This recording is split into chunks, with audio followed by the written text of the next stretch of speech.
All right, settle in, because today's story isn't just about a woman scorned, it's about a hidden identity, a betrayal so deep it borders on the theatrical, and a quiet strength that was underestimated to devastating effect.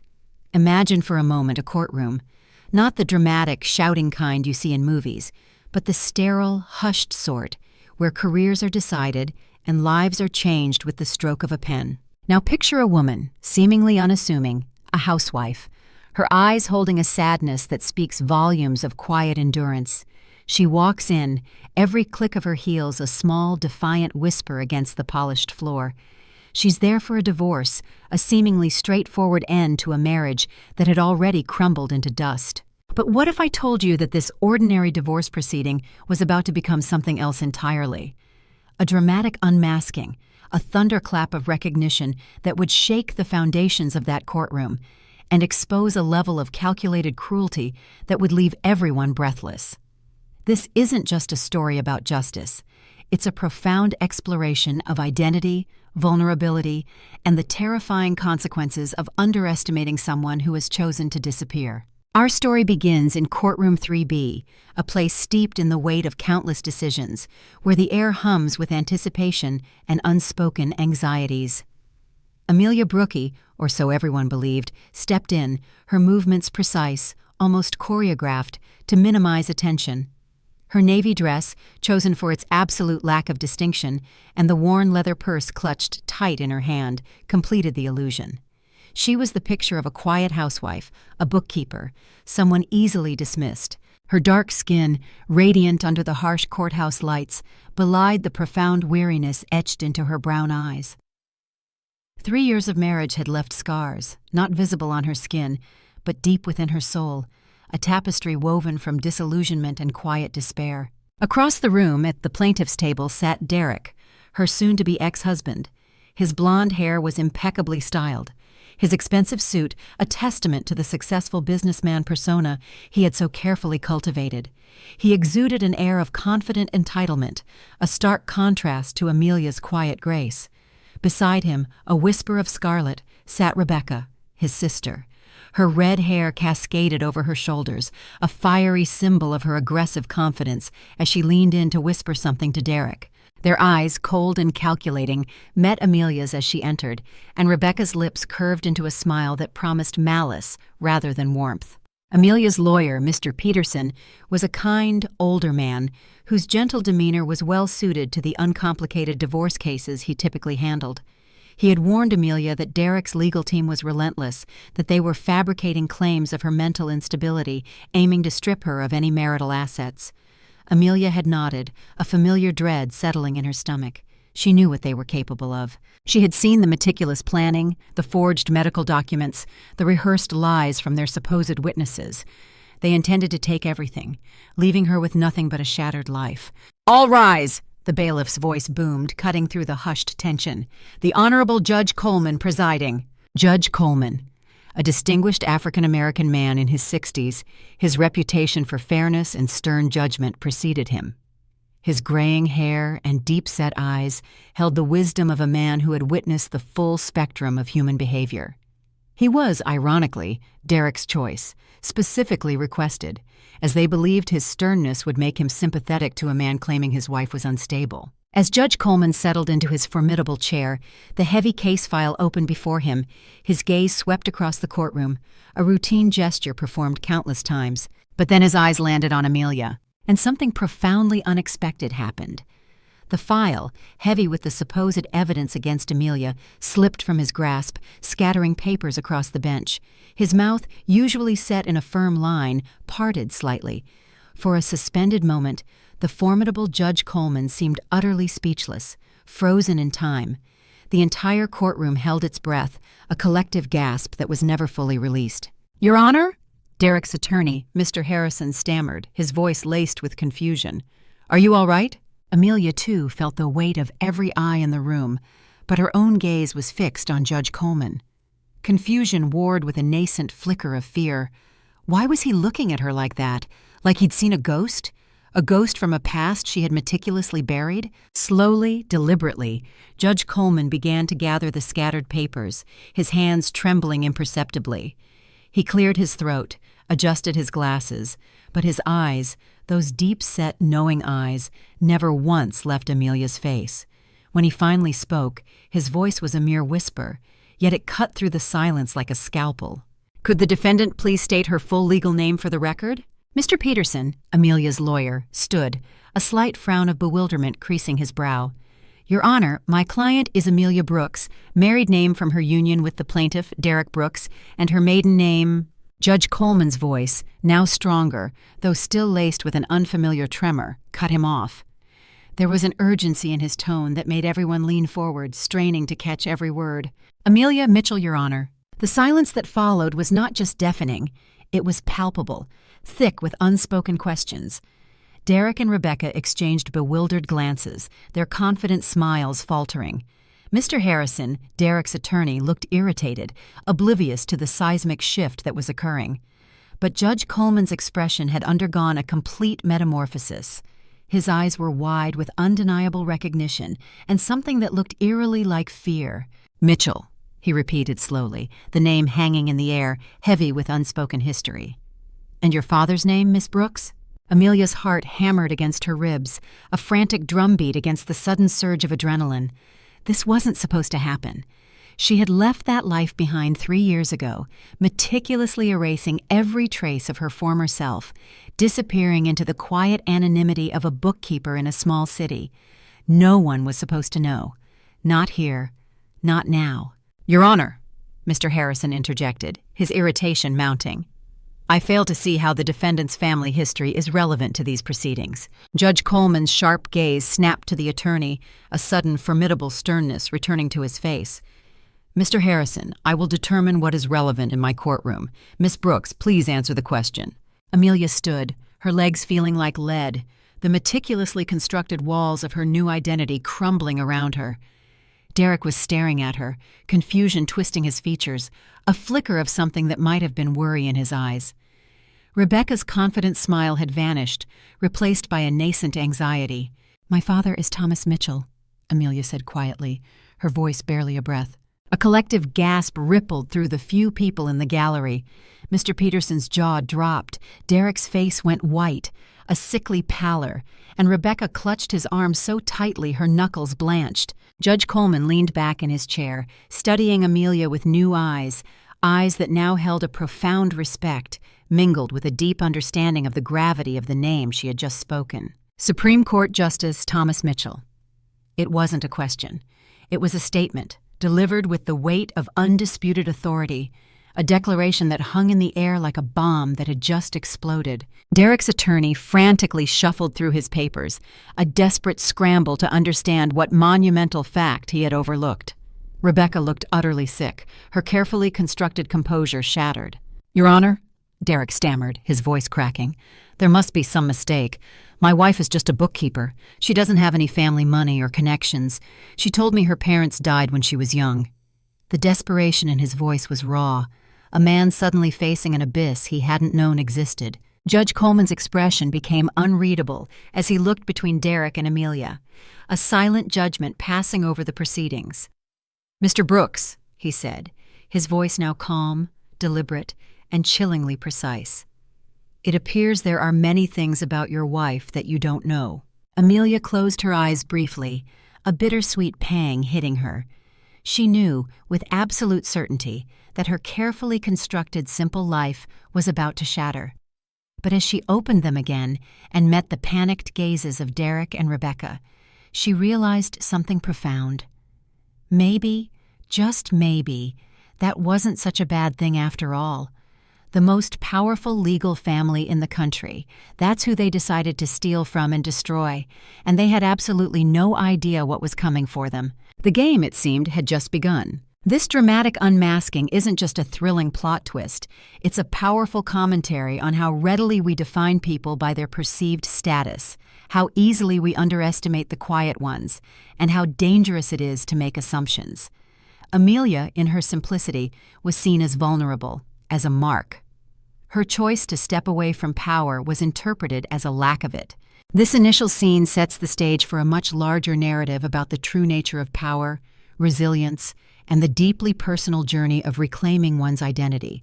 It begs the question, what hidden depths lie beneath the surface of the people we think we know? To truly grasp the magnitude of this unmasking, we need to rewind to understand the Amelia Mitchell who existed before Amelia Brooks. 3 years before she became the quiet bookkeeper, before her name became a simple, unassuming title, she was a force of nature. Amelia Mitchell. Her name alone resonated with prestige and brilliance. She was one of the most promising young legal minds in the country, the beloved daughter of Supreme Court Justice Thomas Mitchell, a man whose name was synonymous with unwavering justice and intellectual prowess. Their family home in Georgetown was not merely a mansion. It was a living testament to legal history, filled with the hum of intellectual debate and the weight of immense privilege. Amelia and her younger brother Samuel were raised with an understanding that their advantages came with a profound responsibility. Their father, a self-made man who had ascended from a small-town lawyer to the highest court in the land, never allowed them to forget that their gifts were meant to be used in service of others, to uphold the very fabric of justice. This wasn't just a career path. It was a calling, a legacy passed down with both pride and immense pressure. Amelia thrived in this environment. She was a natural, a prodigy who excelled at everything she touched. Harvard Law School at 22, graduating summa cum laude. A prestigious Supreme Court clerkship with Justice Rebecca Hamilton, an experience that honed her already formidable legal intellect. A position at one of D.C.'s most esteemed law firms, where she specialized in the intricate complexities of constitutional law and civil rights cases. By 25, her name was already whispered in legal journals, marked as someone to watch. By 27, she had argued 3 cases before the Supreme Court, winning every single one, a feat almost unheard of for someone so young. Legal experts, pundits, and even her father's colleagues universally predicted that she would follow in his illustrious footsteps, perhaps even becoming the youngest female Supreme Court justice in history. Her path seemed clearly defined, paved with brilliance and purpose. But Samuel, her beloved younger brother, found the weight of the Mitchell legacy crushing. Where Amelia found exhilaration in the pressure, Samuel crumbled under it. The towering expectations, the incessant media attention that scrutinized every move, the sheer omnipresence of their father's formidable reputation, it was all too much. He sought solace in the numbing comfort of alcohol, a habit he began in college and never truly managed to shed. He attempted law school, only to drop out after his first year, unable to reconcile his own path with the one laid out for him. He tried business school, then journalism, then graduate studies in political science. Nothing stuck. He was a drifting soul, desperate to find his own identity in a world where being Thomas Mitchell's son meant everyone expected greatness, an expectation he felt utterly incapable of meeting. Amelia, despite her own escalating career, tried to help. She covered for his missed family events, concocted excuses when he appeared visibly intoxicated at political functions, even funded several stints in rehabilitation programs.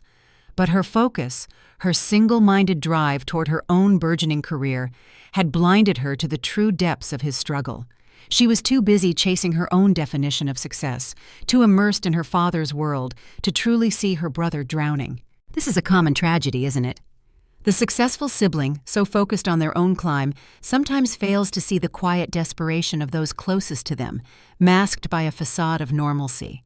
It's a poignant insight into the pressures many high-achieving families face. The night Samuel died, the weight of their family's legacy crashed down on Amelia with horrifying finality. He had been driving home from their father's 60th birthday celebration, a high-profile event teeming with politicians, judges, and media figures.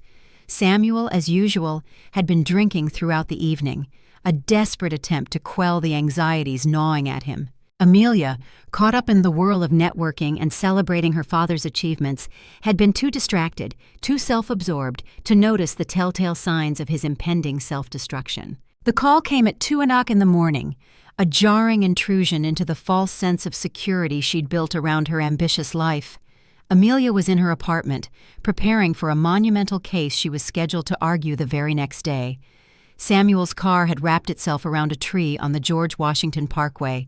The impact had been instant, brutal, and ultimately fatal. The media coverage that followed was brutal. a feeding frenzy that ripped through their family's grief with callous disregard. Supreme Court Justice's son dies in DUI crash. Mitchell family tragedy raises questions about pressure on political children. The dark side of legal dynasty. The headlines screamed, turning their private agony into public spectacle, dissecting their pain for the masses. But the public scrutiny, as agonizing as it was, wasn't the worst part. It was the private, suffocating guilt that consumed Amelia, eating at her soul every single day. She had been so relentlessly focused on living up to their father's towering legacy, so intent on cementing her own place in the legal firmament, that she had utterly failed to see her brother drowning under its immense weight. She had, in her own eyes, chosen her career over her family, chosen ambition over her brother's well-being, and Samuel had paid the ultimate price. This self-reproach, this raw, unyielding guilt, became a monstrous burden, shaping every decision she would make thereafter. The funeral itself was a macabre circus. Photographers, like vultures, camped outside the church, their lenses hungry for grief. Reporters shouted invasive questions at the family, their voices a discordant symphony of intrusion. Political figures, ever opportunistic, delivered speeches about Samuel that bore no resemblance to the troubled, sensitive young man Amelia had loved. Even in death, Samuel couldn't escape the shadow of his father's position, forever defined by a legacy he couldn't shoulder. That's when Amelia made her decision, a radical severance from the life she had known. 3 weeks after the funeral, with a resolve born from unbearable grief and shattering clarity, she walked into her law firm's senior partners meeting and resigned. She withdrew from the Supreme Court case she was scheduled to argue, abandoning the pinnacle of her legal career. She sold her elegant Georgetown townhouse, a symbol of her old life, and donated most of her expensive clothes and jewelry to charity, shedding the material trappings of her past. Then, she simply disappeared. "I can't do this anymore, Daddy," she confessed to Justice Mitchell the night before she left, her voice thick with unshed tears. "I can't be your daughter in public. I can't be the next generation of the Mitchell legal legacy. I just want to be a normal person who doesn't have cameras following her to the grocery store." Justice Mitchell, himself heartbroken, understood. "Take all the time you need," he had said, his voice laced with both sorrow and wisdom. "But remember, Amelia, you can't run from who you are forever. And who you are is someone who has the power to help people." A prophetic statement indeed. And so Amelia Mitchell, the brilliant legal prodigy, legally changed her name back to her maiden name, a complex choice that both honored her past and allowed her to sever ties with the recent pain associated with Mitchell in the public eye, and moved to a small city 3 hours away from the relentless glare of Washington, D.C. A place where no one knew about Supreme Court justices or legal dynasties. She found work as a bookkeeper, a meticulously precise, anonymous profession, rented a modest apartment, and painstakingly began to build a life where she was simply another person trying to get by. For 3 years, it worked. She found a fragile peace in the simple, repetitive routine of balancing books and filing taxes. She dated a few people casually, made friends with her coworkers, and slowly, painstakingly, began to believe that she could, indeed, leave her old life behind permanently. Meeting Derek, she thought, was the final piece of this carefully constructed puzzle. A kind, seemingly normal man who articulated a desire for a simple life with a simple woman. Someone who would love Amelia Brooks for herself without ever knowing or caring about Amelia Mitchell's connections or formidable achievements. She truly believed she had found her escape, her refuge. The irony, as we now know, was devastating. Derek had never loved Amelia Brooks at all. He had married her, systematically integrated himself into her life, because he believed she was hiding wealth, a vast fortune gleaned from the Mitchell family name. He had been right about her deception. She was hiding her true identity.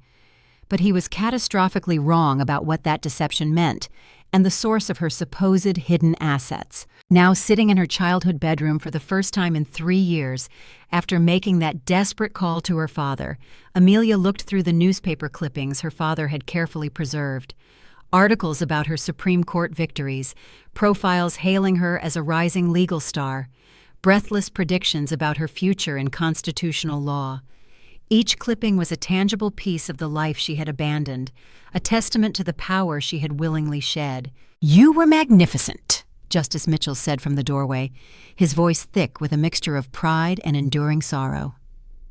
Her father looked older than when she had left, his hair now completely gray, but his eyes still held the piercing, sharp intelligence that had made him one of the most respected jurists in the country. "I know why you left, and I've never blamed you for it, but watching Derek and Rebecca try to destroy my daughter, that's not something I can let slide." Amelia turned to face him, a profound shift occurring within her. The quiet bookkeeper was shedding her skin. "I don't want revenge, Daddy," she said, her voice steady, resolute. "I want justice." "Good," he replied, a slow, knowing smile spreading across his face, a smile that reminded her of the man who had taught her, from her earliest days, that law wasn't about simply winning, it was about making sure the right side won. "Because we're going to give you both." This profound flashback is crucial. It details Amelia's emotional landscape, explaining why she chose to disappear, the immense pressure she felt, and the deep guilt that drove her actions. It highlights the vulnerability that con artists exploit, a desire for normalcy, a flight from a past that became too painful. It also sets up the incredible contrast, the powerful woman she once was versus the unassuming persona she adopted, and the dangerous miscalculation Derek and Rebecca made in assuming her quietness equated to weakness. This deep dive into her past provides the necessary context for her dramatic reemergence and underscores the profound personal journey she has undergone. The coffee shop on 5th Street had been a mundane backdrop to Amelia's new, meticulously ordinary life.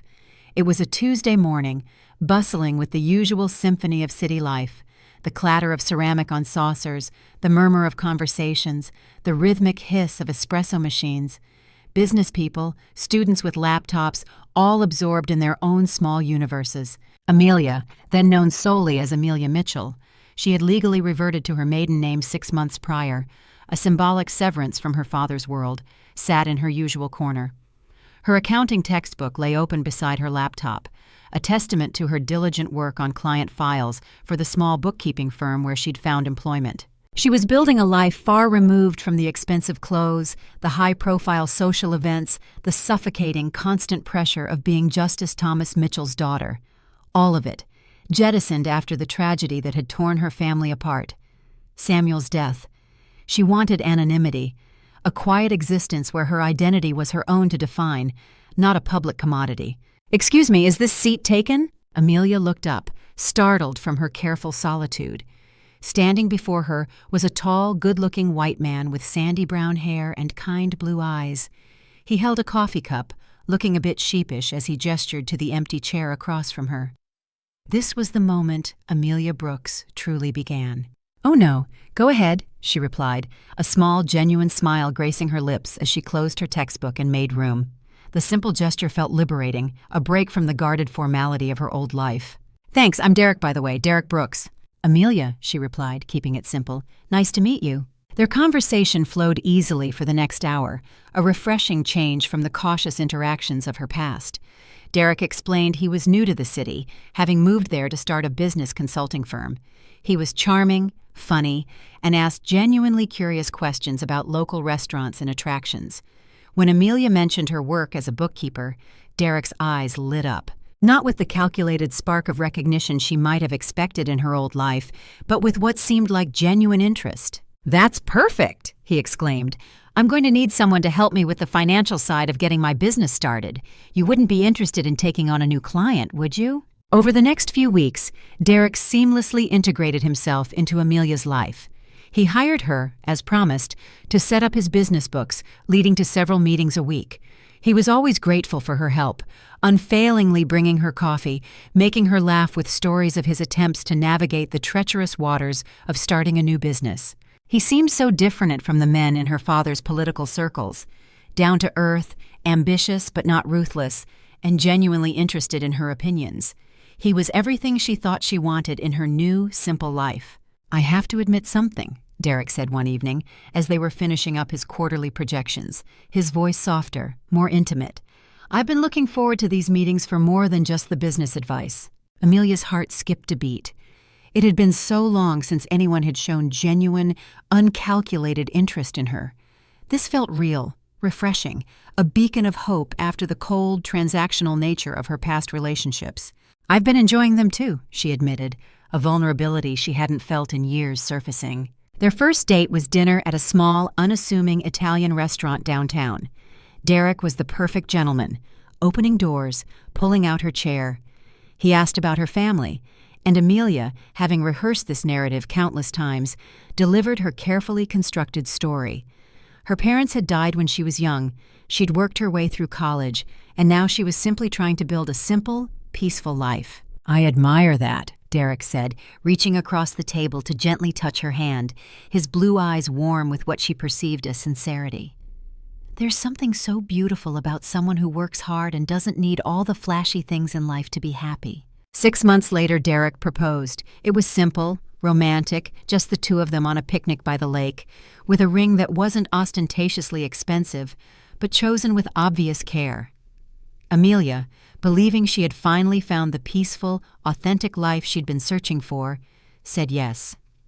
The wedding was small, held at the courthouse, with just a few of Derek's friends and his sister Rebecca as witnesses. Rebecca, a stunning redhead who worked in fashion, seemed thrilled to welcome Amelia into the family.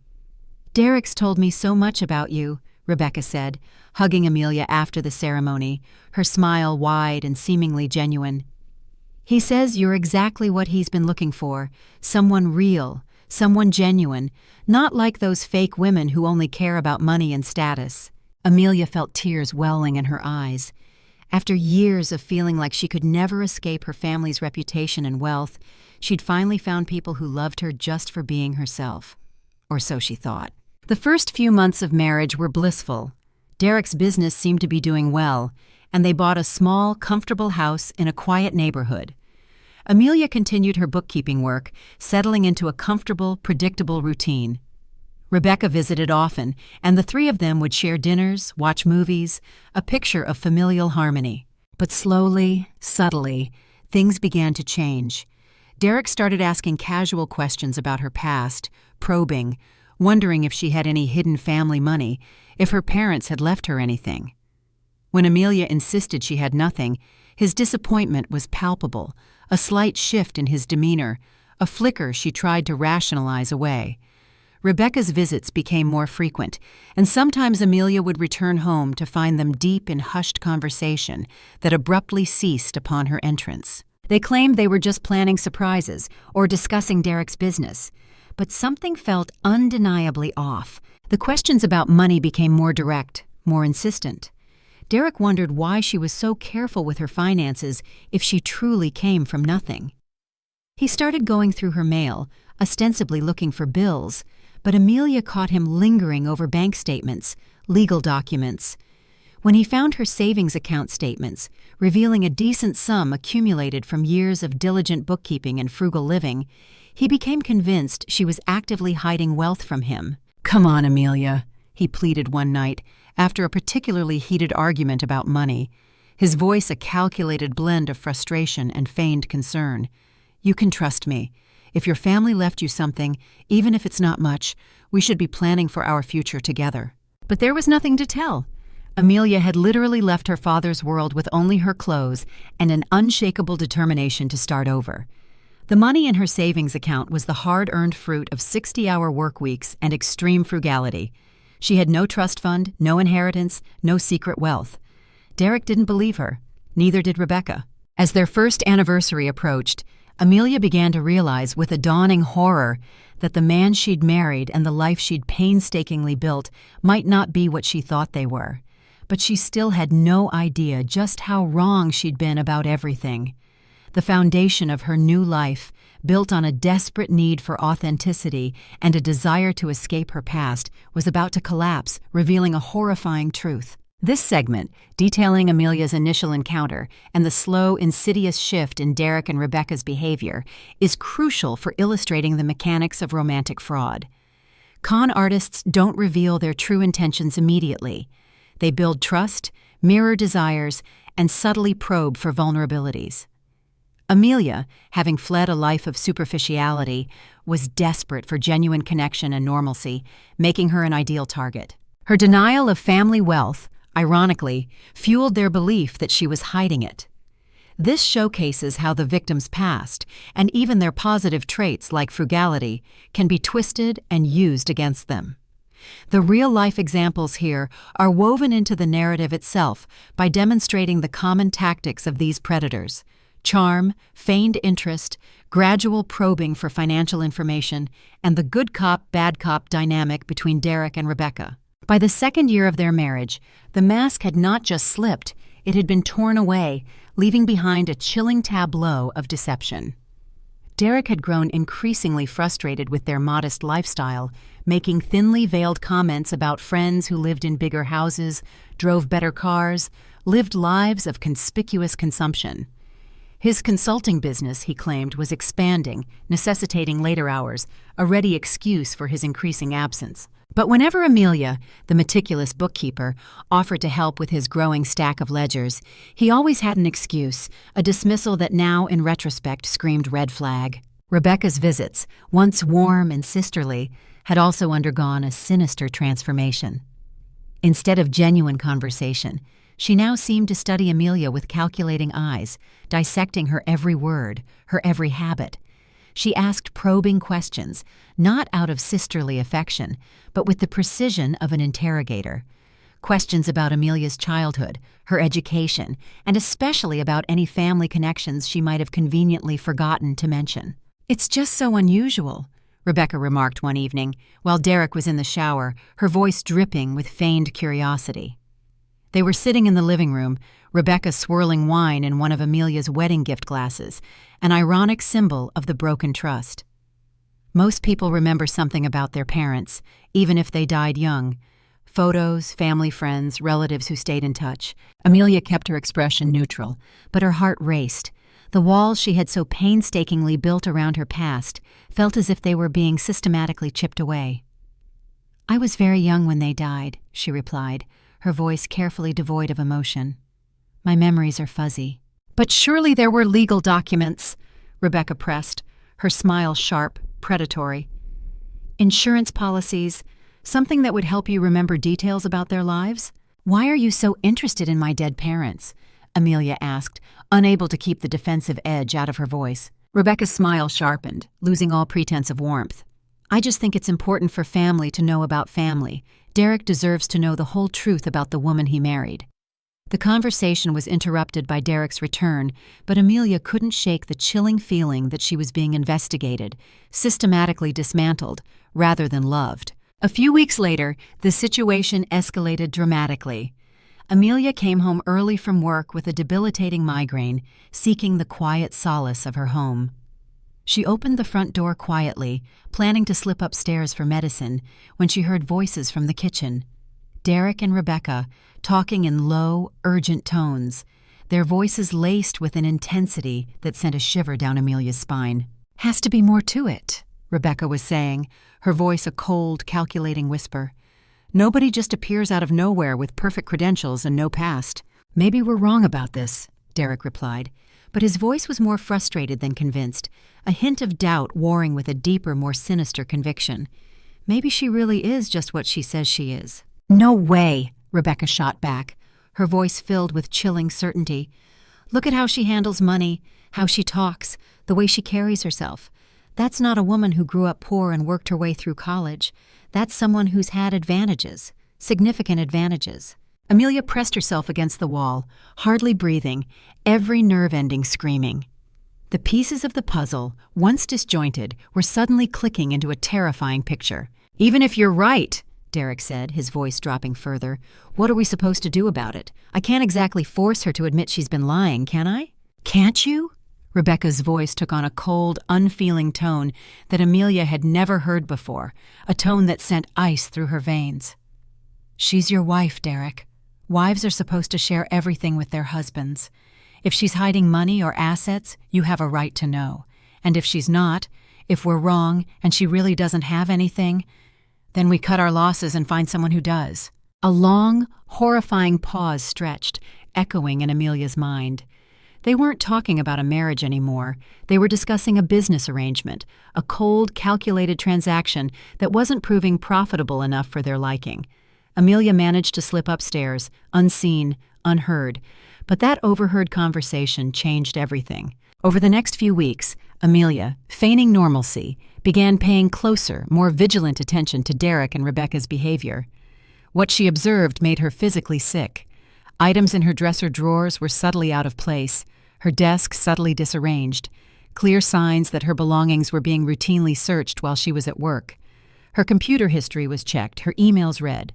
Derek even initiated casual conversations with her clients, innocently asking about their long-standing relationship with Amelia and whether she had ever mentioned any family money. The brazenness of their actions, the sheer audacity of their violation of her privacy and trust was staggering. The breaking point arrived when Amelia found Rebecca brazenly going through their bedroom closet, while Derek, with practiced ease, distracted Amelia downstairs. "Looking for something?" Amelia asked from the doorway, her voice flat, devoid of emotion. Rebecca didn't even flinch, didn't register embarrassment. "Just borrowing a sweater. You don't mind, do you?" But in her hand, Rebecca held one of Amelia's old photo albums, the very one containing pictures from her college graduation. In those photos, Amelia was undeniably wearing an expensive dress and jewelry, gifts from her father for the occasion. There were also carefully positioned background shots of her at various political events, undeniable proof of the world she had tried so desperately to leave behind. "These are interesting photos," Rebecca said, her eyes narrowed, a knowing smirk playing on her lips as she flipped through the pages. "You look very comfortable at these fancy events, almost like you belong there." "Those were from college," Amelia said, carefully constructing her lie. "I sometimes worked catering jobs at political events." Rebecca looked at her with open disbelief, her smirk widening. "Catering, right?" She closed the album with a decisive snap and set it back on the shelf, her gaze piercing. "You know, Amelia, lies have a way of catching up with people, especially in a marriage. Derek trusts you completely, but trust is a fragile thing." After Rebecca left, Amelia sat on her bed, staring at the photo album. She had kept it because it contained some of her last truly happy memories with Samuel. Now she realized it was incriminating evidence, tangible proof of the life she had tried to flee, evidence that Derek and Rebecca were clearly determined to uncover and exploit. That night, Derek tried a different, more insidious approach. "Honey," he said as they got ready for bed, his voice laced with feigned tenderness, "I've been thinking about our future lately. Maybe it's time we started planning for bigger things. A better house, maybe starting a family." "We've talked about this," Amelia replied, her voice carefully neutral. "We're doing well, but we need to be realistic about our budget." Derek sat on the edge of the bed and took her hands, his grip subtly tightening. "But what if we didn't have to worry about budget? What if you have resources you haven't told me about?" There it was. The direct question she had been dreading, the core of their entire deception, laid bare. "Derek, I've told you everything about my financial situation. What you see is what there is." His grip on her hands tightened further, a physical manifestation of his growing aggression. "I want to believe that, Amelia. But Rebecca thinks you might be keeping secrets from me. She thinks you might have family money that you're not telling me about." "Rebecca thinks a lot of things that aren't true," Amelia said, pulling her hands away, a flash of her old strength returning. "Why are you letting your sister question your wife's honesty?" Derek's expression hardened, his facade crumbling completely. "Because my wife has been giving me answers that don't add up. Because my wife acts like someone who's had advantages she claims she never had. Because my wife might be lying to me about who she really is." The accusation hung between them like a physical wall, thick and suffocating.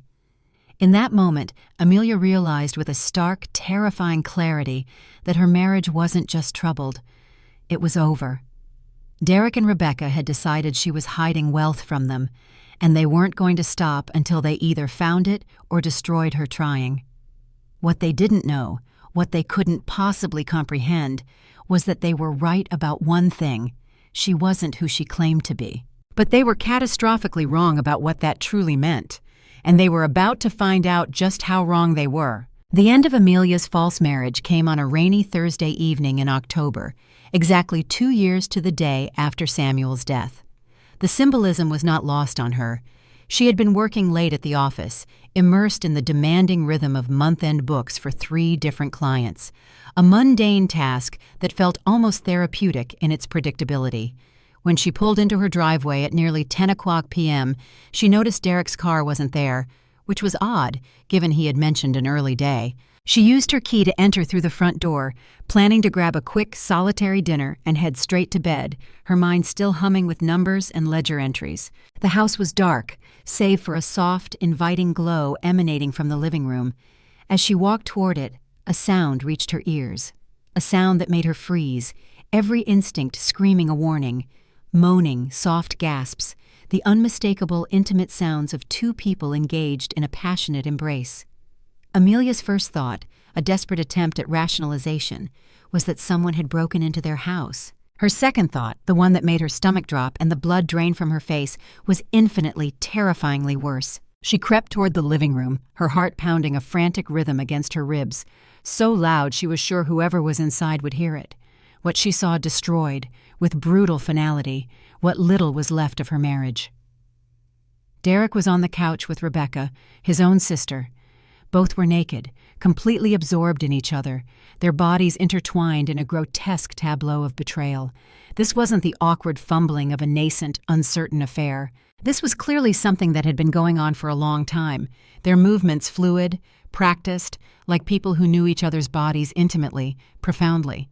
"God, I've missed you," Derek murmured between kisses, his voice thick with a desire Amelia had never truly felt directed at her.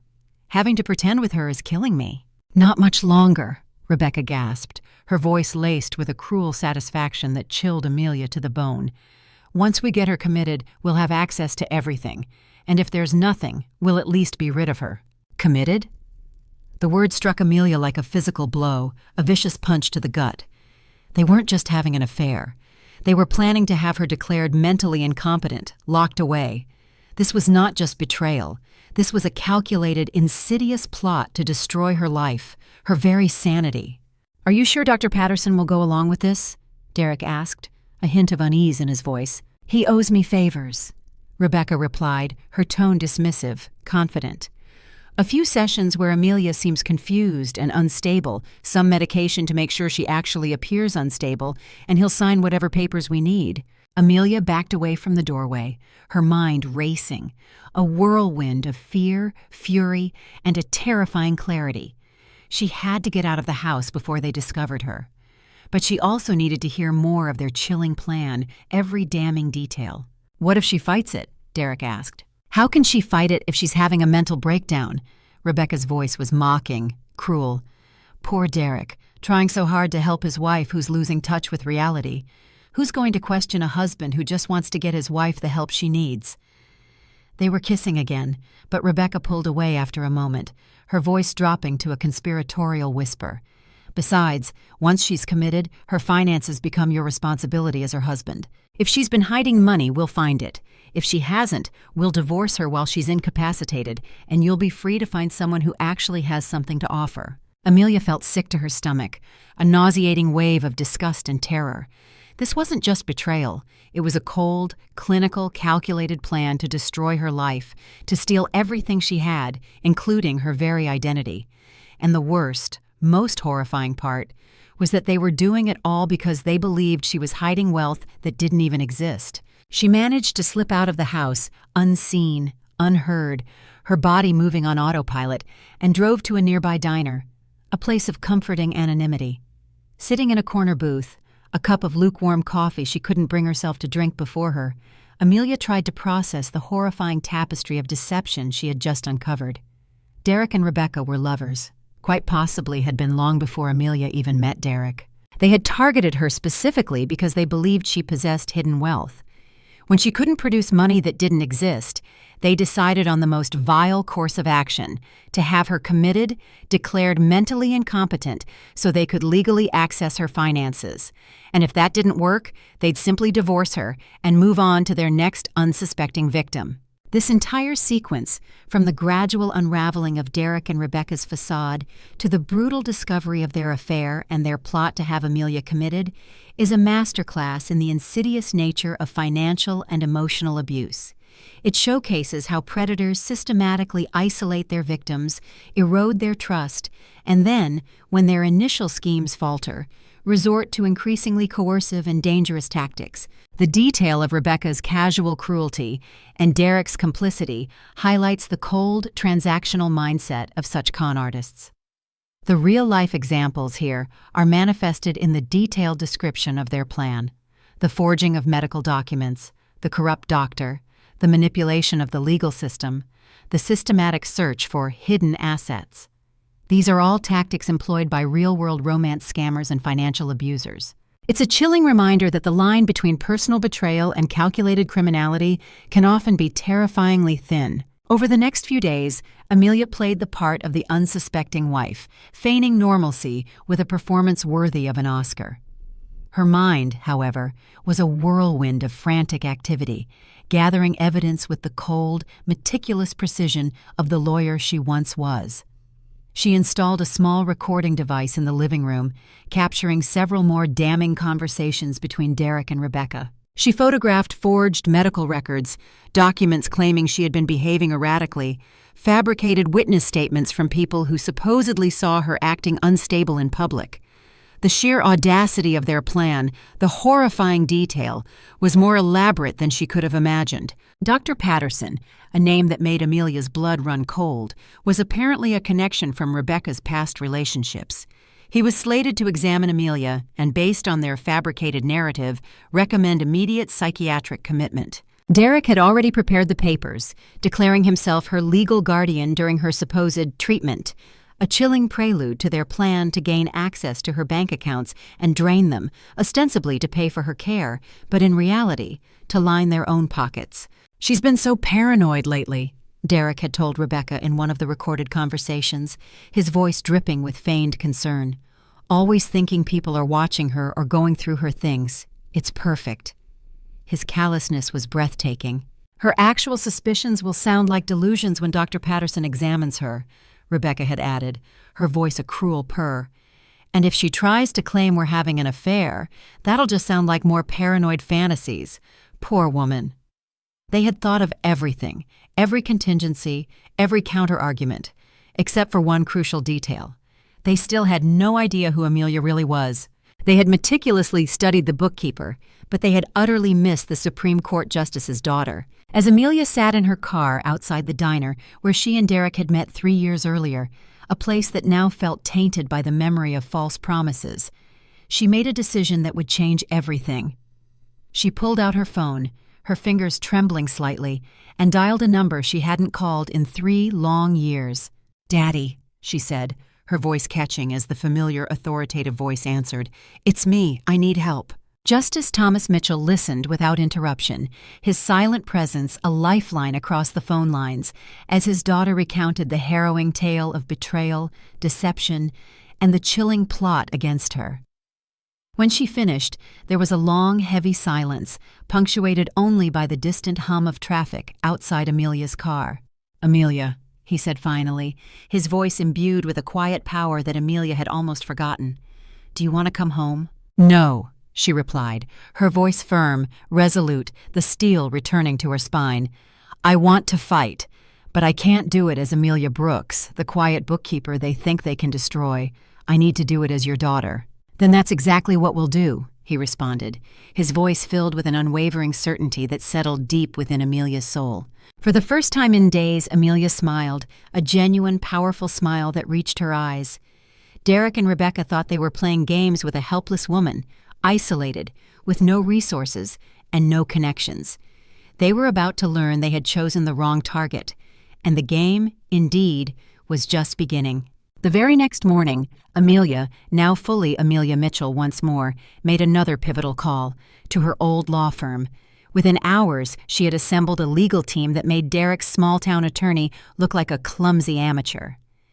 By afternoon, private investigators, connected through her father's vast network, were meticulously documenting every aspect of Derek and Rebecca's intricate fraud. By evening, a phalanx of criminal lawyers were reviewing the evidence, preparing for potential charges that would go far beyond a simple divorce. Derek and Rebecca, utterly oblivious, thought they were playing games with a quiet bookkeeper. They were about to face one of the most formidable legal minds of her generation, and she was just getting started. While Derek and Rebecca continued their ill-fated plan to have her committed, Amelia was quietly, meticulously building a case that would utterly destroy them both. Working closely with her father's extensive network of connections, she assembled a legal team that read like a who's who of constitutional law and white-collar crime prosecution. Her lead attorney was Margaret Chin, a brilliant Harvard classmate who now ran the criminal defense division at one of D.C.'s most prestigious firms. Her chief investigator was former FBI agent Robert Torres, a man renowned for his expertise in complex financial fraud cases. Her psychiatric expert was Dr. Elizabeth Warren, one of the country's leading forensic psychologists, whose reputation alone would dismantle any claims about Amelia's mental state. But Amelia's most valuable asset, the sharpest weapon in her arsenal, was her own formidable legal training. 3 years away from the high-stakes world of the courtroom had not dulled her instincts. If anything, they had sharpened them. Her deep knowledge of constitutional law gave her insights that most divorce attorneys would never even consider. "They've made several critical errors," she explained to her team during their first strategy meeting, held in the quiet, hallowed confines of her father's Georgetown study, the air thick with the scent of old leather and new resolve. First, they're attempting to commit someone against their will based on fabricated evidence, which is both civil and criminal fraud.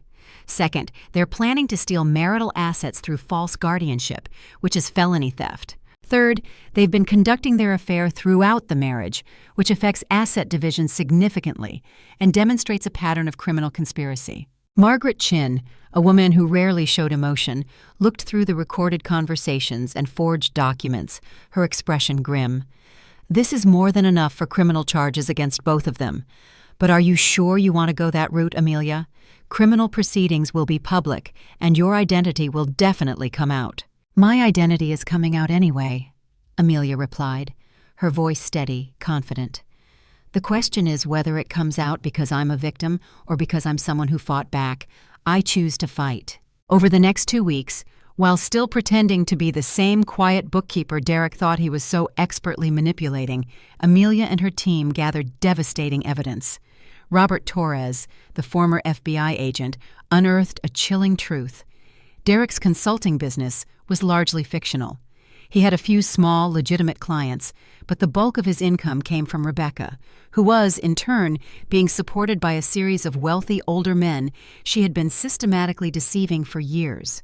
Derek and Rebecca had been running romantic cons together for nearly a decade, Robert explained during one of their evening meetings, his voice devoid of judgment, simply stating facts. "You're not their first victim. I've identified at least 3 other women they targeted in different cities. Their modus operandi was always the same. They'd research their marks, identify vulnerabilities. Derek would court them, playing the charming, ambitious suitor, while Rebecca played the supportive, welcoming sister-in-law. They'd marry the woman and then systematically drain her assets before disappearing, leaving behind a trail of emotional and financial devastation." "What happened to the other women?" Amelia asked, though she dreaded the answer, a cold certainty already forming in her gut. Robert's eyes held a grim sorrow. 2 of them were successfully committed to psychiatric facilities after Derek gained control of their finances.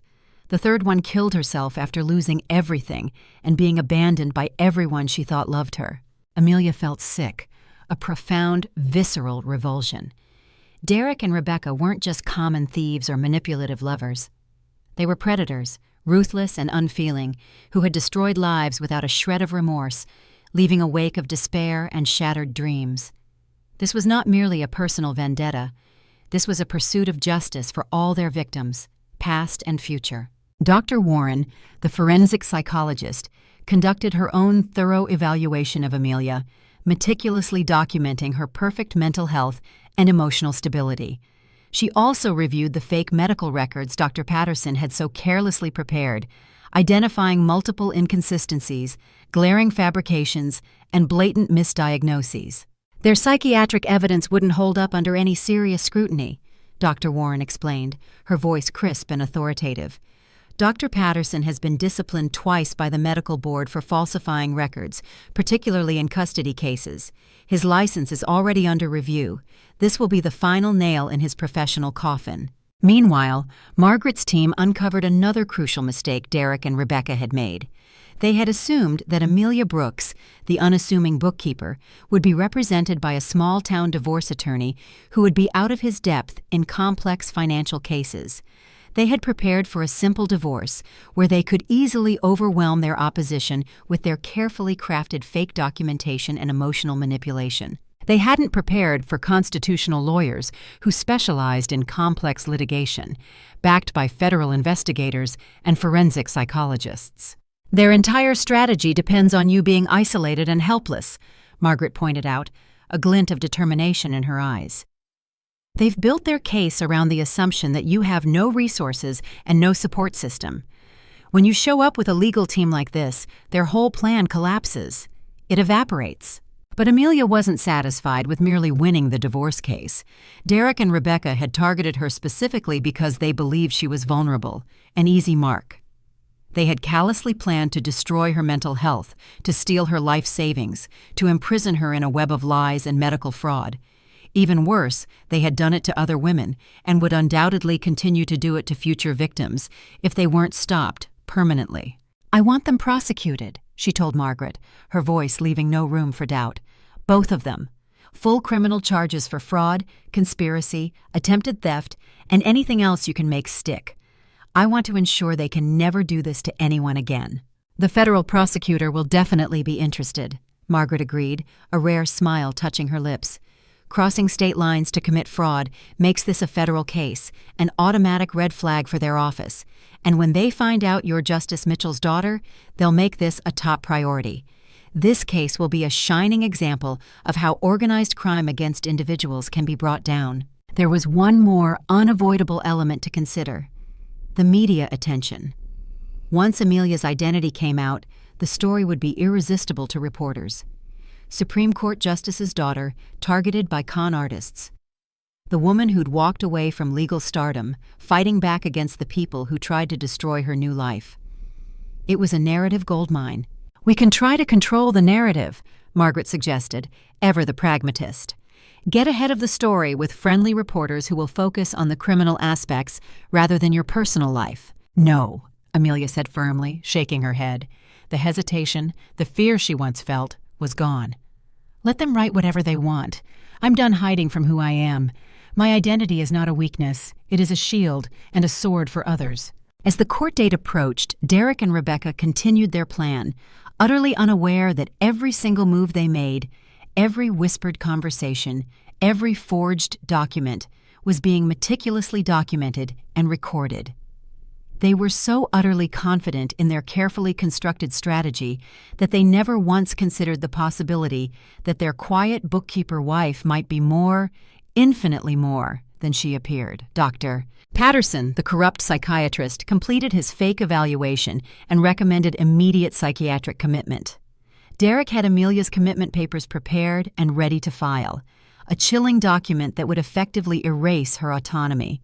Rebecca, ever proactive, had already found their next target, a recently widowed real estate agent in Florida who appeared to have inherited significant assets, a new life to exploit. They thought they had everything under control, a perfectly executed plan. On the morning of the court hearing, Derek woke up excited, practically vibrating with anticipation at finally gaining access to what he still foolishly believed were Amelia's hidden assets. Rebecca had already packed her bags for Florida, planning to leave town immediately after the proceedings, confident in their victory. Neither of them had bothered to research who Judge Coleman was or why he might recognize the name Mitchell, and neither of them had any idea that the quiet woman they'd underestimated for 3 long, agonizing years was about to become their absolute worst nightmare. This section vividly portrays Amelia's transformation from victim to a strategic, determined fighter. The real-life examples are woven into Robert Torres's revelations about Derek and Rebecca's past victims, highlighting the brutal reality of multi-state fraud and the devastating emotional and financial toll it takes. It also illustrates how legal and psychological expertise are combined to dismantle the perpetrator's carefully constructed deception, using principles common in investigating and prosecuting white-collar crime and fraud. Amelia's choice to fight publicly, despite her previous desire for anonymity, underscores a critical shift in her identity and purpose. It is a powerful message about reclaiming one's narrative and confronting injustice head-on. The morning of the divorce hearing arrived under a canvas of gray skies and a steady, cleansing rain. Derek, ever the opportunist, interpreted it as a good omen, a metaphorical washing away of his marriage to the woman who had, in his eyes, so thoroughly disappointed him by not being the wealthy heiress he imagined. He dressed in his best suit, a meticulously tailored facade, and met Rebecca at her apartment, where they went over their strategy one final time, their voices hushed, conspiratorial. "Remember," Rebecca said, checking her flawless makeup in the mirror, her eyes cold and calculating. "She's been acting increasingly paranoid and unstable. You're the concerned husband who just wants to get her the help she needs." Derek nodded, straightening his tie, rehearsing his lines. "And you're the worried sister-in-law who's witnessed her decline firsthand, heartbroken for your brother." They had their witnesses lined up. Dr. Patterson, with his fabricated psychiatric evaluation.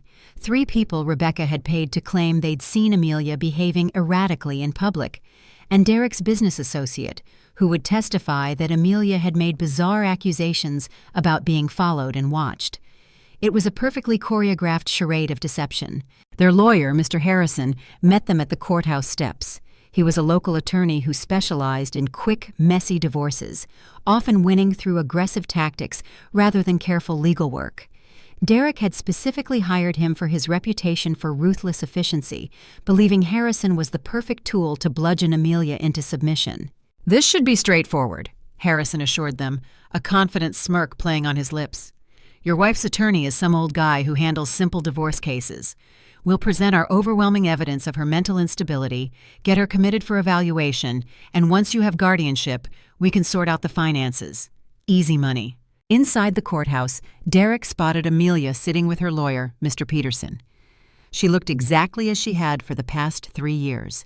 A quiet, modest woman in simple clothes, clutching a worn purse, looking slightly overwhelmed by the formal setting. But something felt subtly different. Peterson kept checking his watch, his gaze drifting toward the back of the courtroom as if he was waiting for someone or something, and Amelia, surprisingly, seemed calmer than Derek had expected, given the tidal wave of accusations about to crash down on her. A flicker of unease, brief and quickly dismissed, touched Derek. "All rise," the bailiff called, his voice booming through the silent room, and Judge Coleman entered. Derek had requested Judge Coleman specifically because his research suggested the judge was tough on what the legal community euphemistically called difficult wives, women who made unreasonable demands during divorce proceedings. He had expected a stern, older man who would be utterly unsympathetic to Amelia's inevitable emotional breakdowns when confronted with their evidence. What he hadn't expected, what no one in that courtroom could have predicted, was for Judge Coleman to drop his files, papers scattering, when his gaze landed on Amelia's face. The confusion in the courtroom was palpable, a thick blanket of bewildered silence. Derek exchanged worried glances with Rebecca, their confident smiles now completely gone. Mr. Harrison looked annoyed, oblivious to the true gravity of the delay. Only Amelia seemed unsurprised by the judge's reaction, a quiet strength emanating from her. When Judge Coleman asked for Amelia's full name and learned with a profound solemnity that she was Amelia Mitchell, the daughter of Supreme Court Justice Thomas Mitchell, Derek felt the world tilt precariously beneath his feet.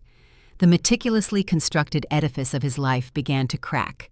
"There must be some mistake," he stammered, his voice cracking with desperation, a pathetic plea against an undeniable truth. But even as he spoke, he could see the truth in Judge Coleman's stunned recognition, in the way Amelia now held herself with a new, quiet confidence, in the sudden electric tension that had filled the courtroom. Judge Coleman, with a voice that now held an undeniable authority, called for a brief recess to review the case file, a file that suddenly bore the weight of a powerful legacy, and during that recess, Derek's world completely collapsed. Mr. Harrison, his face ashen, was frantically making phone calls, a desperate scramble to verify the earth-shattering information they had just learned. Rebecca had gone deathly pale, gripping Derek's arm so tightly he could feel her nails digging through his suit sleeve. But the worst moment came when Derek looked toward the back of the courtroom and saw who had entered during the recess, assembling themselves at a table behind Amelia. Margaret Chin, one of the most famous criminal defense attorneys in the country, her reputation preceding her like a formidable storm cloud. With her were two other lawyers Derek recognized from newspaper articles about high-profile federal cases. Behind them sat a man with a stern face and a thick notebook, unmistakably a federal prosecutor. "Derek," Rebecca whispered, her voice a thin, reedy sound, "we need to get out of here." But it was too late. The doors of justice had closed. When Judge Coleman returned to his bench, he looked like a man who had been starkly reminded of just how dangerous it could be to underestimate someone, especially someone with the lineage and brilliance of Amelia Mitchell. His eyes, now sharp and unforgiving, swept over Derek and Rebecca. "Mr. Harrison," Judge Coleman said, his voice cold and deliberate, "I've reviewed your client's petition for divorce and the accompanying request for psychiatric evaluation of Mrs. Brooks. Given what we've just learned about Mrs. Brooks's identity, I think we need to examine these requests far more carefully than initially intended." Harrison stood shakily, a defeated man already. "Your Honor, regardless of Mrs. Brooks' family connections, the evidence of her mental instability remains valid." He grasped at straws. "Does it?" Judge Coleman's voice was now sharp, cutting through the last vestiges of their deception. "Dr. Patterson, please approach the bench." What followed was 20 minutes of the most humiliating legal examination Derek had ever witnessed. Judge Coleman and Margaret Chin, a tag team of legal brilliance, systematically dismantled Dr. Patterson's fake evaluation. They pointed out inconsistencies, questioned his highly unethical methods, and devastatingly revealed his long history of disciplinary action by the medical board. "Dr. Patterson," Judge Coleman finally said, his voice laced with withering contempt, "are you seriously asking this court to believe that you conducted a thorough psychiatric evaluation of a woman without ever meeting her in person?" Dr. Patterson's face was bright red, beads of sweat glistening on his forehead. The evaluation was based on reports from her husband and sister-in-law." "Reports that you've presented as your own clinical observations," Margaret interjected, her voice a steel trap snapping shut. "Which would constitute medical fraud, a felony, I might add." The fake witnesses were next. Under the relentless cross-examination by Margaret's team, all three quickly admitted they had been paid by Rebecca to make false statements. One, a man with a conscience still intact, broke down and confessed that he had never even met Amelia, let alone witnessed her erratic behavior. Derek watched his carefully constructed plan disintegrate piece by agonizing piece, dissolving into a public spectacle of his own making. But the worst he knew was still yet to come. "Your Honor," Margaret said, standing, her folder bulging with damning documents, "my client would like to present evidence of systematic fraud and conspiracy committed by Mr. Brooks and Ms. Brooks against her over the course of their marriage. Evidence that extends far beyond these proceedings and into a pattern of predatory behavior." For the next hour, the courtroom listened in horrified silence. Recorded conversations between Derek and Rebecca, their voices chillingly clear, planning Amelia's commitment, discussing in casual, detached tones how they intended to steal her assets and move on to their next victim.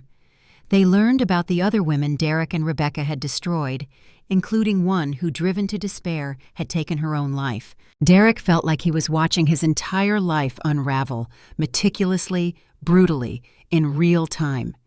Everything they had said and done, every vile thought, every cruel plan, was being played back in open court, with federal prosecutors taking copious notes and Rebecca sobbing hysterically beside him, her composure utterly shattered. "Mr. Brooks," Judge Coleman said, when the evidence presentation was complete, his voice echoing with disgust, "do you understand that attempting to have your wife falsely committed under these circumstances constitutes criminal fraud of the highest order?" Derek looked around desperately. His lawyer, Mr. Harrison, was gone. He had quietly packed up his briefcase and slipped out of the courtroom during Margaret's damning presentation, clearly unwilling to be associated with what had unequivocally become a federal criminal case.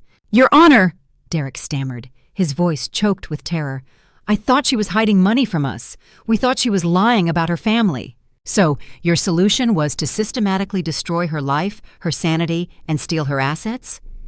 Judge Coleman's voice was cold, razor-sharp with disgust, a judge who had seen it all, yet was still appalled. "Mr. Brooks, you and your sister targeted my colleague's daughter for financial gain. You attempted to have her illegally committed to a psychiatric facility. You forged medical documents and suborned perjury. And you've confessed, through these recordings, to similar crimes against other vulnerable women." Derek looked around at the courtroom desperately, but there was no escape. He was trapped, utterly, irrevocably, by the consequences of his own monstrous actions. Judge Coleman continued, his voice ringing with authority. "I'm denying your petition for divorce and referring this matter immediately to federal prosecutors for criminal investigation. Mrs. Brooks, would you like to pursue a counter-petition?" Amelia stood, and for the first time Derek truly saw her. Not the quiet bookkeeper he had so arrogantly married, but one of the most formidable legal minds of her generation, standing tall, radiating a power he had never suspected. "Yes, Your Honor, I would," she said, her voice clear and resonant, filling the courtroom. Judge Coleman looked out over his courtroom with the expression of a man who had seen every type of human behavior cross his bench, every permutation of good and evil. But what he was witnessing now still managed to surprise him, a complete, utterly breathtaking reversal of fortune happening so quickly, so decisively. "Mrs. Brooks," he said, a slight knowing smile touching his lips. "Or should I say, Ms. Mitchell, would you like to explain to this court how we've arrived at this truly astonishing situation?" Amelia stood, and Derek could see that everything about her had changed. Her posture was straighter, her voice clearer, her eyes holding a confidence and an inner fire that he had never, not once, seen before. This wasn't the woman he'd married. This was someone else entirely. This was Amelia Mitchell, unleashed. "Your Honor," she began, her voice steady and powerful, captivating the entire courtroom. 3 years ago, I made the very personal decision to leave my family's world and build a quiet life under a different name. I met Derek Brooks and truly believed I had found someone who would love me for who I was, not for my connections or family background or the pressures of my past. She gestured toward the overwhelming evidence Margaret had presented. Instead, I discovered that Derek and his sister Rebecca had targeted me specifically because they believed I was hiding family wealth. They married me under false pretenses, conducted an affair throughout our marriage, and planned to have me falsely committed to a psychiatric facility so they could steal my assets, and potentially my life. Judge Coleman nodded, his expression grim. "And you have evidence of this conspiracy?" "Extensive evidence, Your Honor," Amelia confirmed, her gaze unwavering. Recorded conversations, irrefutably forged documents, and the painful testimony from their previous victims who have now found the courage to come forward thanks to my legal team's efforts. Derek felt like he was drowning, suffocating under the weight of his own misdeeds. Every word Amelia spoke was destroying any hope he had of salvaging the situation, every lie unraveled, every deceit exposed. But worse than that, worse than the crushing weight of legal consequences, was the horrifying realization that he had never truly known his wife at all. "Your Honor," Derek said, standing desperately, making one last futile attempt to mitigate the disaster. "I admit that we made mistakes, but we never intended to harm anyone. We just thought—" "Mr. Brooks," Judge Coleman interrupted, his voice sharp, cutting him off with brutal finality. "You thought you could systematically defraud and abuse someone you believed was vulnerable and powerless. The fact that your victim turned out to be one of the most connected and brilliant people in the legal community doesn't change the inherent nature or the severity of your crimes." Rebecca had been silent throughout most of the proceedings, a crumpled, sobbing wreck beside Derek. But now, she too stood, a desperate last-ditch effort. "Judge Coleman, surely you can see that this is just a misunderstanding. We're a family, and families have disagreements." The look Judge Coleman gave Rebecca was one of complete, utter disgust, a withering gaze that stripped away all her pretense. "Miss Brooks, I've just listened to recordings of you planning to drug your sister-in-law and have her committed to a psychiatric facility.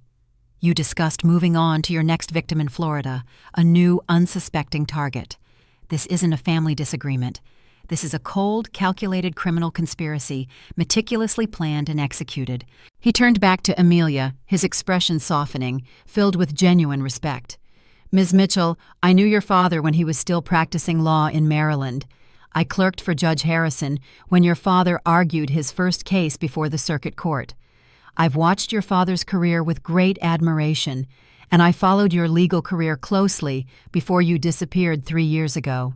Derek's heart sank further, if that were even possible.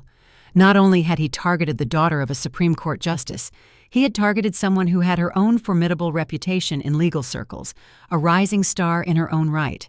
"I remember reading about your Supreme Court victories," Judge Coleman continued, a hint of admiration in his voice. "You were being mentioned as a future justice yourself. What happened, Ms. Mitchell?" Amelia's voice was steady, but Derek, now acutely attuned to her, could hear the profound pain underneath. "My brother died in a car accident 2 years ago, Your Honor. The relentless media attention and family pressure had become too much for him, and I blamed myself for not seeing how much he was struggling. I decided I needed to leave that world and try to be a normal person, to heal in anonymity." "And instead," Judge Coleman concluded, his voice heavy with the weight of irony, "you found yourself targeted by people who wanted to exploit what they thought was your family wealth, driven by greed and callous disregard for human dignity." "Yes, Your Honor."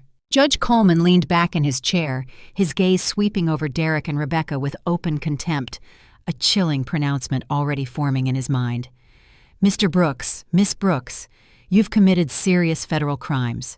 But more than that, you've targeted someone who was trying to heal from a profound family tragedy by building a simple, honest life.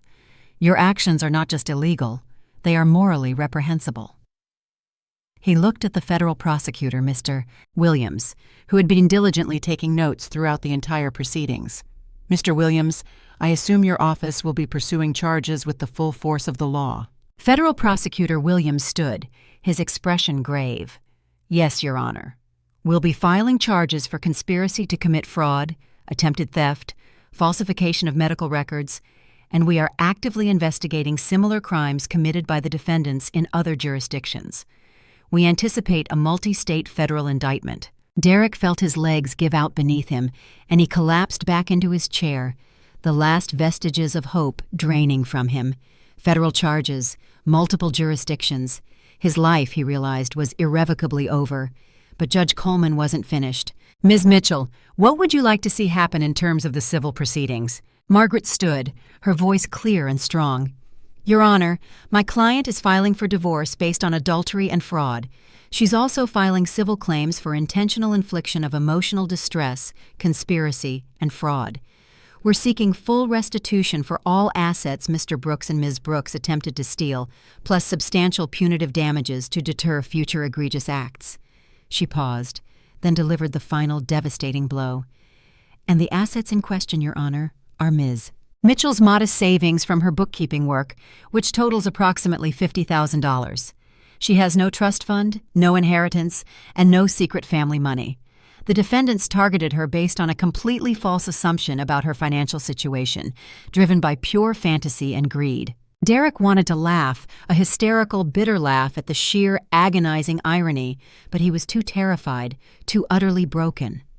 They had risked everything, destroyed their own lives, to steal a mere $50,000 from a woman who was connected to some of the most powerful people in the country. They had destroyed themselves for a misunderstanding, a phantom wealth that existed only in their rapacious minds. Judge Coleman shook his head slowly, a profound disappointment etched on his face. "So, you attempted to destroy a woman's life and freedom, to steal her modest savings, which, ironically, you could have earned legitimately in a few months of honest work.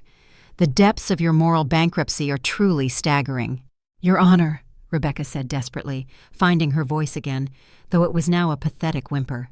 "We never meant for it to go this far. We just thought she was lying to us about her family background." "She was lying about her family background," Judge Coleman replied, his voice echoing with moral authority. "She was lying because she wanted to escape the suffocating pressure and relentless publicity of being Supreme Court Justice Thomas Mitchell's daughter. She wanted to be loved for herself, for her true character, not for her family connections, or the wealth she supposedly represented.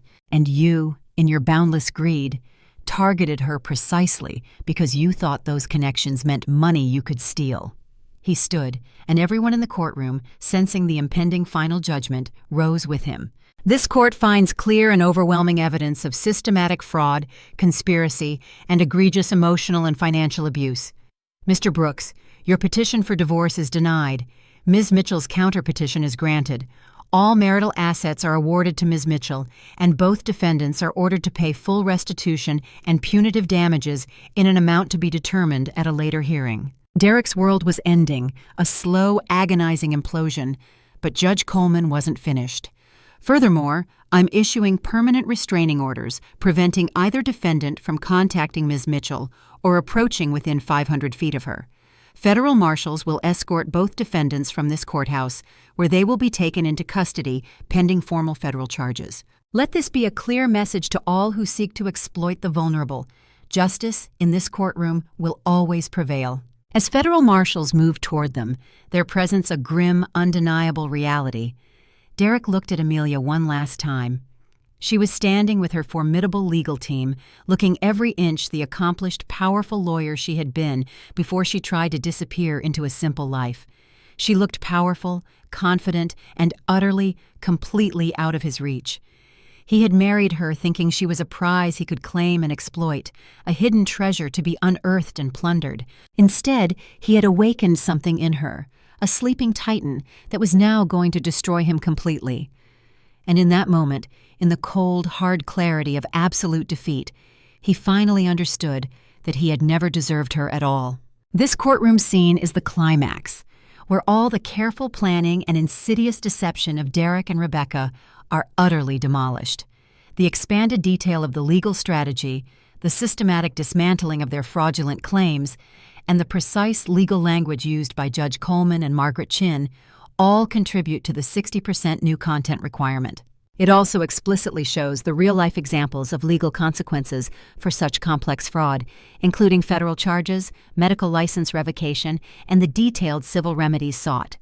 The narrative shifts from internal monologue to sharp, dramatic dialogue, underscoring the triumph of truth and justice. 6 months later, Derek Brooks sat in a federal holding facility, the harsh fluorescent lights illuminating the stark reality of his orange jumpsuit. His days were spent in a monotonous cycle of regret and self-pity, wondering how his life had gone so utterly, irrevocably wrong. The trial had been a media circus, a relentless, voyeuristic spectacle with reporters documenting every excruciating detail of how he and Rebecca had targeted the daughter of one of the country's most respected Supreme Court justices. The criminal charges had been devastating: conspiracy to commit fraud, attempted theft by deception, falsification of medical records, mail fraud, and wire fraud. The prosecutors, clearly motivated by the high-profile nature of the case and the clear evidence of widespread deceit, had thrown every charge they could at them. When they had investigated Derek and Rebecca's previous victims, they unearthed evidence of similar schemes in 3 other states, adding additional federal charges and painting a grim picture of a long-standing, calculated criminal enterprise. Rebecca, in a desperate last-ditch effort to save herself, had tried to make a deal by testifying against Derek, shamelessly claiming he had manipulated her into participating in the scheme. But the recordings Amelia had so cleverly made, the irrefutable evidence, clearly showed Rebecca as an equal, often more aggressive, partner in the conspiracy, frequently the one pushing for more brutal tactics. Her attempt to betray Derek had only solidified her guilt and made her look worse to the jury, earning her a harsher sentence. The civil trial, held separately, had been even more humiliating. Amelia's legal team had systematically dismantled every aspect of Derek and Rebecca's sordid lives, laying bare their decades-long pattern of targeting vulnerable women and the devastating, irreversible consequences for their victims. The jury had awarded Amelia not only full restitution for the modest savings they had tried to steal, but also punitive damages so substantial that they would keep Derek and Rebecca in debt for the rest of their lives, a financial albatross around their necks for decades. But the worst part, Derek realized, wasn't just the lengthy prison sentence or the crushing financial ruin. It was the complete, utter destruction of his reputation and any fragile chance of a meaningful future. The case had been covered by every major news outlet, with headlines screaming, "Con artists target Supreme Court Justice's daughter," and "The bookkeeper who fought back." Derek's face, now synonymous with one of the most despicable fraud schemes in recent memory, was plastered across the internet, a permanent mark of shame. Rebecca had received a longer sentence than Derek, 12 years compared to his 8, because investigators had determined she was the mastermind behind multiple similar schemes. She had expertly used her connections in the fashion industry to identify and research potential victims, while Derek had been the charming, handsome face, the romantic lure, who courted and married them. Dr. Patterson, the corrupt psychiatrist, had lost his medical license and received 5 years for medical fraud, his professional life irrevocably shattered. The 3 paid witnesses, granted leniency for their cooperation, had received probation in exchange for testifying against their co-conspirators. Meanwhile, Derek had watched from the cold, isolated confines of his prison cell as Amelia's life transformed completely, blossoming in ways he could never have imagined.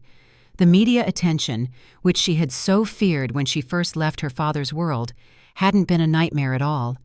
Instead, her story had been covered as an inspiring tale of someone who had overcome profound personal tragedy, who had refused to be victimized by people who thought they could exploit her vulnerability. Legal journals, the very ones that once celebrated her early career, now wrote articles about her powerful decision to return to law after her 3-year absence, praising her for using her formidable skills to protect herself and, more importantly, to seek justice for other victims. Several prestigious law schools had invited her to speak about her experience, and she had established a foundation dedicated to helping victims of romantic fraud schemes, turning her personal nightmare into a beacon of hope for countless others. Most importantly, she had found love again. Dr. Jonathan Hayes, a hospital administrator, was a man she had met at a victims' rights conference where she had been speaking. He was a kind, intelligent man who had known exactly who she was from the very beginning and had fallen deeply in love with her strength, her determination, her unwavering commitment to justice, rather than her family connections or her public profile. Their wedding announcement, a picture of quiet joy and profound contentment, had run in the Washington Post 6 months after Derek's sentencing. The photo showed a radiant bride in an elegant but simple dress, surrounded by family and friends who clearly adored her, a testament to her rediscovered happiness. Thomas Mitchell had proudly walked his daughter down the aisle, their reconciliation a poignant, positive outcome of the entire harrowing nightmare. Derek had seen the photos online during his limited computer time at the facility. Amelia looked genuinely happy, truly at peace, in a way she never once had during their marriage. And it was clear that Jonathan saw her for the remarkable woman she was, rather than as a prize to be won or a resource to be exploited. The final insult, the ultimate sting of bitter irony, had come when Derek learned that Amelia was returning to legal practice with a renewed sense of purpose. She joined a prestigious firm specializing in victims' rights and constitutional law, focusing specifically on cases involving fraud and elder abuse, channeling her personal experience into a powerful advocacy for others. Her first major case had been representing the families of Derek and Rebecca's other victims, helping them recover damages and seek the justice that had so long eluded them. She had become everything Derek had tried so desperately to prevent her from being: powerful, deeply connected, and absolutely untouchable. As Derek sat in his cell, the grim walls closing in, he thought about the conversation he'd had with his court-appointed lawyer after his sentencing. "You targeted the wrong person," the lawyer had told him bluntly, without an ounce of sympathy. "If you'd actually researched Amelia Mitchell instead of blindly assuming she was hiding family money, you would have known that she gave up a legal career most people only dream about. You would have known that her family has connections throughout the highest echelons of the legal system. You would have known that she was someone who possessed the immense power to fight back, and fight back she did." "But she seems so quiet," Derek had protested, clinging to his warped perception. "So normal." "She was quiet because she was grieving and trying to heal," the lawyer had replied, his voice firm. "She was normal because she chose to be, not because she couldn't be anything else. And when you threatened her, when you attempted to destroy her, she simply chose to stop being quiet. She chose to reclaim her power. That was the truth Derek was finally, agonizingly, beginning to understand. Amelia had never been the helpless victim he'd imagined. She had been a powerful person, an intellectual force who was choosing to live quietly, choosing a path of healing. And when he had tried to destroy her, she had simply chosen to stop being quiet. The woman he'd married had been real, but she had only been a part of who Amelia Mitchell truly was, and the part he'd never seen, the brilliant lawyer, the Supreme Court Justice's daughter, the woman with connections throughout the most powerful circles in the country, that was the part that had utterly, irrevocably destroyed him. Rebecca was in a women's facility 2 states away, and from what Derek heard through the prison grapevine, she wasn't adjusting well to incarceration. Her striking looks and manipulative charm, which had helped her exploit people for years, were utterly worthless in an environment where respect had to be earned through genuine character, not through deception. Neither of them would be eligible for parole for at least 6 years, and when they were finally released, they would face a world where their names were synonymous with the worst kind of betrayal, exploitation, and ruthless criminality. Derek closed his eyes, desperately trying to remember what it felt like to be the confident, arrogant man who had walked into that coffee shop 3 years ago, certain he could charm and manipulate the quiet bookkeeper into giving him access to the hidden wealth he was so sure she possessed.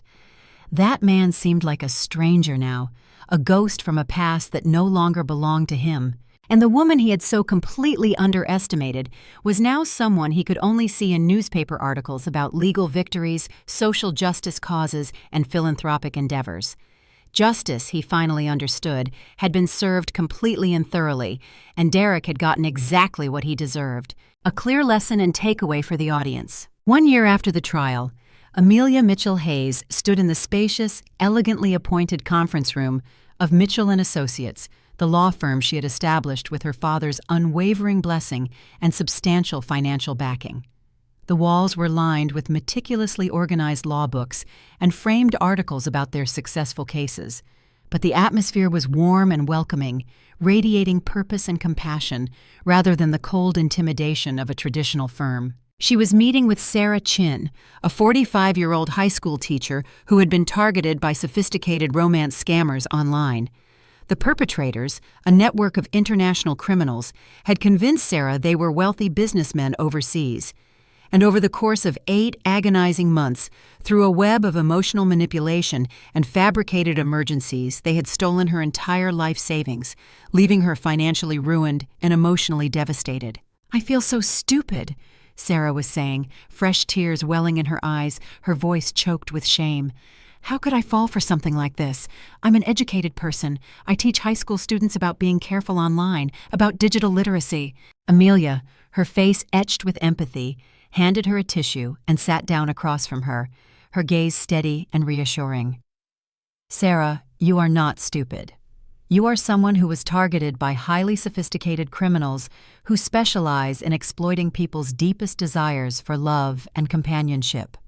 What happened to you was not your fault. It was a calculated act of evil by professional predators."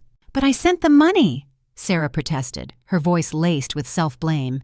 "I believed their stories about being stuck overseas or having frozen bank accounts. I ignored my family's warnings." "Because they were experts at what they did," Amelia explained gently, patiently.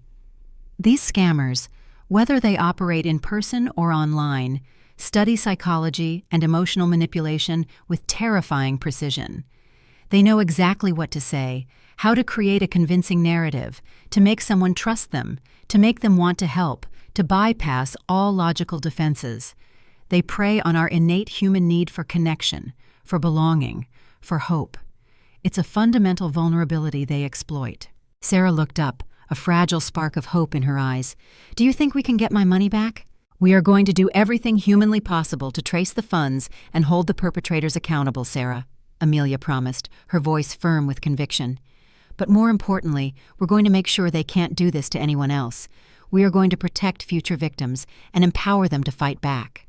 After Sarah left, a little lighter, a little more hopeful, Amelia sat in her office, reviewing the case files that had accumulated over the past year. Her practice had grown quickly, a testament to her unique expertise and unwavering dedication, with referrals pouring in from victim advocacy groups, law enforcement agencies, and other attorneys who recognized her formidable skills in fraud cases. Her assistant knocked on the door, a soft, respectful sound. "Mrs. Hayes, your husband called. He's on his way to pick you up for dinner." Amelia smiled, a genuine, radiant smile at the name.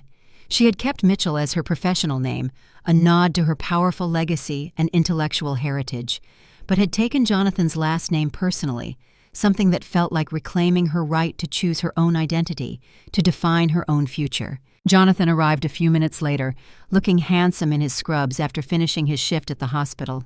He had been working on implementing new protocols for identifying elderly patients who might be victims of financial abuse, a passion he shared with Amelia.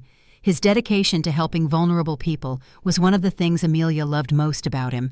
"How was your day?" he asked, kissing her cheek as she gathered her things, his presence a comforting anchor. "Good," she replied, her voice alight with purpose. "I took on a new case, a teacher who was scammed out of her retirement savings, and I got a call from the federal prosecutor in Florida. They're going to use our documentation and our approach as a model for how to investigate romance fraud cases across the country. We're setting new precedents." Jonathan smiled proudly, his eyes filled with adoration.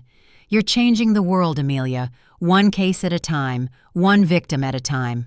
As they drove to the restaurant, one of their favorites, a small, intimate place where they could talk quietly without being recognized or bothered, Amelia reflected on how much her life had changed.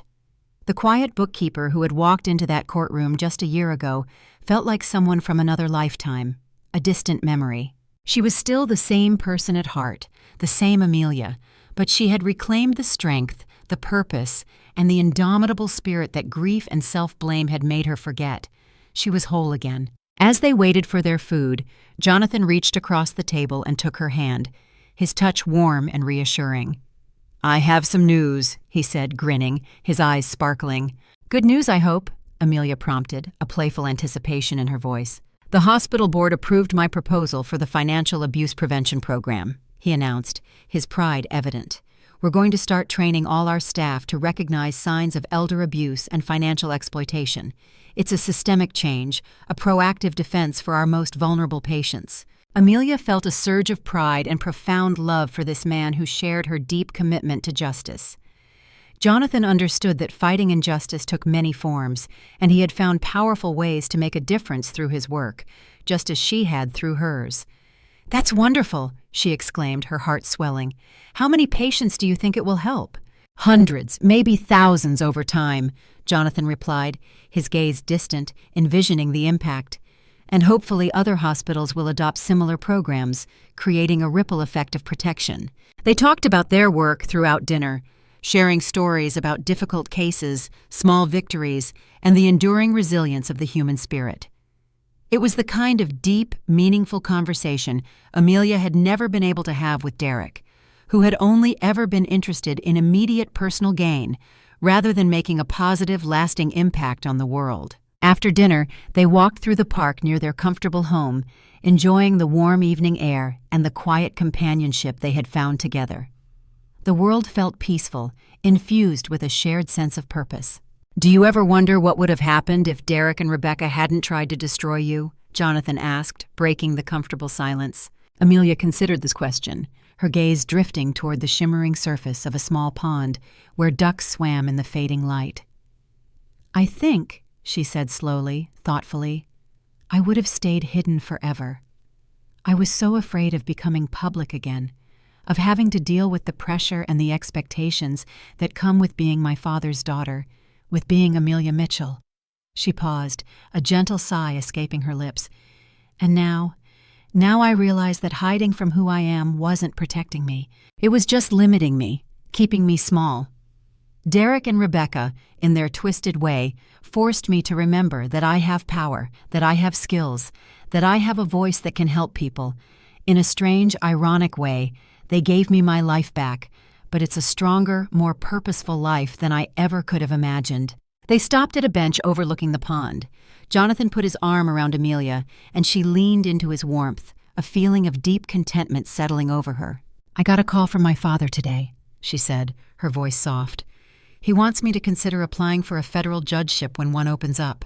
Jonathan looked at her with keen interest, a proud smile forming on his lips. What did you tell him? That I'll think about it, Amelia replied, a genuine laugh bubbling up from deep within her. A year ago, the idea would have terrified me, sent me running for the hills. But now I think I could handle it. I know who I am, Jonathan. I know what I want to accomplish, and I know I have the strength to do it on my own terms. Judge Amelia Hayes, Jonathan said, testing out the sound, a smile in his voice. I like it. It has a ring to it. Amelia laughed again, a joyful sound. Judge Mitchell Hayes, probably. I'd want to honor both our families, to integrate every part of who I am, not erase any of it. They sat in comfortable silence for a while longer, watching the ducks, enjoying the profound peace and shared purpose they had built together.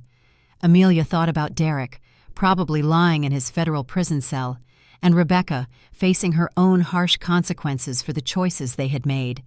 She didn't feel sorry for them, not truly, but she didn't hate them either. They had been catalysts, brutal as they were, for changes that ultimately made her life better, stronger, more meaningful.